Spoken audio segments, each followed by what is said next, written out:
Bismillahirrahmanirrahim. Assalamualaikum warahmatullahi wabarakatuh. Perkenalkan, saya Muallimatun Nisa, mahasiswa dari jurusan Biologi, Fakultas Matematika dan Ilmu Pengetahuan Alam, Universitas Negeri Makassar, kelas Pendidikan Biologi B. Pada video kali ini, saya akan membahas mengenai unit praktikum saraf. Nah, pada unit praktikum saraf ini terdiri dari dua kegiatan. Kegiatan pertama itu pengaruh zat stimulan terhadap kecepatan tanggap saraf, dan yang kedua fungsi saraf otak besar dan otak kecil. Yang pertama itu kita akan membahas dasar teori dari pengaruh zat stimulan terhadap kecepatan tanggap saraf, yaitu seperti yang kita ketahui, sel saraf dalam sistem saraf ini berfungsi untuk menjalarkan impuls. Impuls dapat menjalar pada sebuah sel saraf, juga dapat menjalar pada sel lain dengan melintasi sinapsis.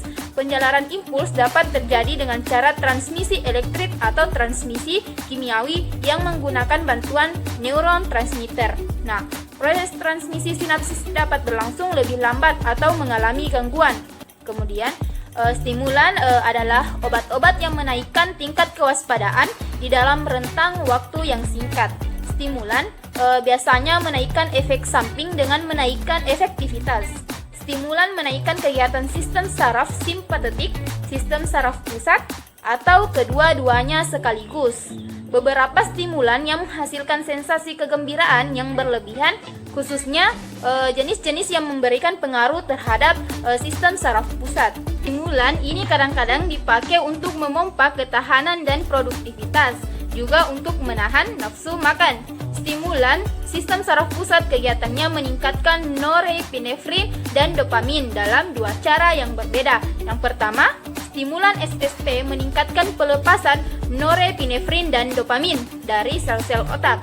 Dan yang kedua adalah stimulan SSP mungkin juga menghambat mekanisme yang biasanya mengakhiri tindakan neurotransmitter.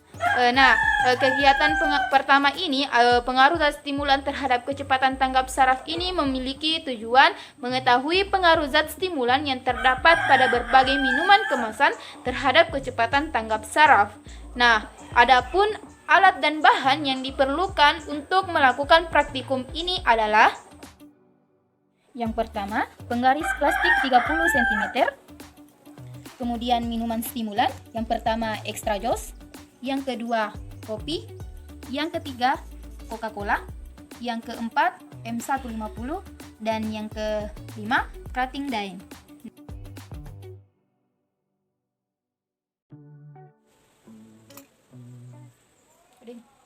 Terletak pada skala 15. Terletak pada skala 12.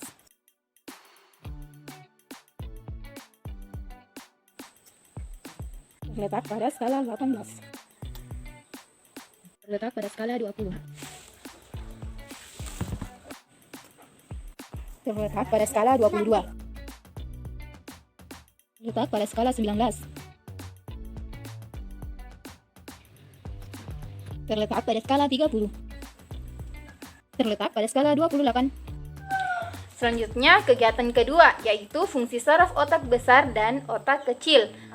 Adapun dasar teorinya adalah otak mempunyai 5 bagian utama, yaitu otak besar atau cerebrum, otak tengah mesencephalon, otak kecil cerebellum, sumsum sambung, medulla oblongata, dan jembatan Farol.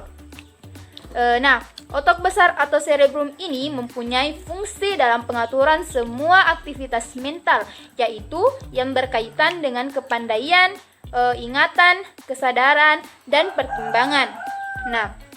Otak besar ini merupakan sumber dari semua kegiatan atau gerakan sadar atau sesuai dengan kehendak, walaupun ada juga beberapa gerakan refleks otak. Pada bagian korteks otak besar yang berwarna kelabu terdapat bagian penerima rangsang atau area sensor yang terletak di sebelah belakang area motor yang berfungsi mengatur gerakan sadar atau merespon rangsangan. Selain itu, terdapat area asosiasi yang menghubungkan area motor dan sensorik. Area tersebut berperan dalam proses belajar, menyimpan ingatan, membuat kesimpulan, dan belajar berbagai bahasa. Di sekitar kedua area tersebut, dalam bagian yang mengatur kegiatan psikologi yang lebih tinggi. Misalnya, bagian depan merupakan pusat proses berpikir, yaitu mengingat, analisis, berbicara, dan kreativitas dan emosi. Kemudian pusat penglihatan terdapat di bagian belakang. Kemudian yang kedua yaitu otak tengah atau mesencephalon, terletak di depan otak kecil dan jembatan farol. Nah, di depan otak tengah terdapat talamus dan kelenjar hipofisis yang mengatur kerja kelenjar-kelenjar endokrin. Bagian atas dorsal otak tengah merupakan lobus opticus yang mengatur refleks mata seperti penyempitan pupil mata dan juga merupakan pusat pendengaran. Nah, selanjutnya yang ketiga adalah otak kecil atau cerebellum, mempunyai fungsi utama dalam koordinasi gerakan otot yang terjadi secara sadar, keseimbangan, dan posisi tubuh.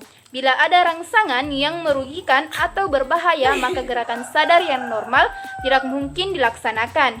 Kemudian yang keempat adalah sumsum sambung atau medula oblongata, berfungsi menghantar impuls yang datang dari medula spinalis menuju ke otak. Sumsum sambung juga mempengaruhi jembatan refleks fisiologi seperti detak jantung, tekanan darah, volume, dan kecepatan respirasi, gerak alat pencernaan, dan sekresi kelenjar pencernaan. Selain itu, sumsum sambung juga mengatur gerak refleks yang lain seperti bersin, batuk, dan berkedip.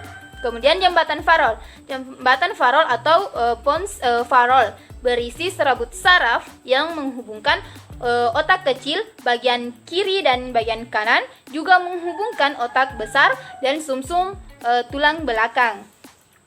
Nah, adapun tujuan dari kegiatan kedua ini adalah yang pertama, memeriksa fungsi sebagian besar saraf otak besar. Yang kedua, memeriksa fungsi otak kecil.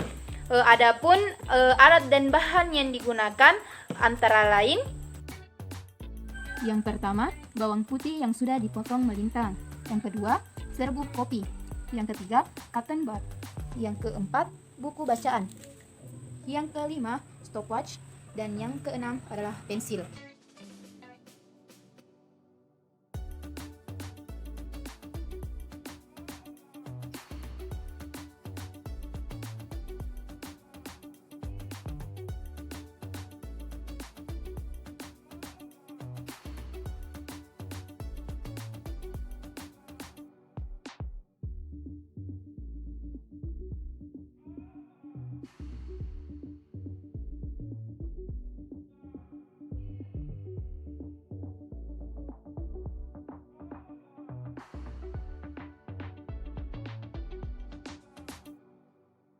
Tentangkan kedua tangan ke samping dan gerakkan semua jari dengan cepat. Tentangkan kedua lengan ke samping dan saling silangkan semua jari dengan rapat. Tutuplah mata dan berdirilah dengan tegak selama 1 menit. Tutuplah mata dan sentuhlah hidung dengan telunjuk kanan. Terus yang terakhir, tutuplah mata dan sentuhlah hidung dengan telunjuk kiri. Nah, itulah tadi video kali ini dari praktikum saraf ini. Nah, semoga bermanfaat. Syukron, jazakumullahu khairan. Wassalamualaikum warahmatullahi wabarakatuh.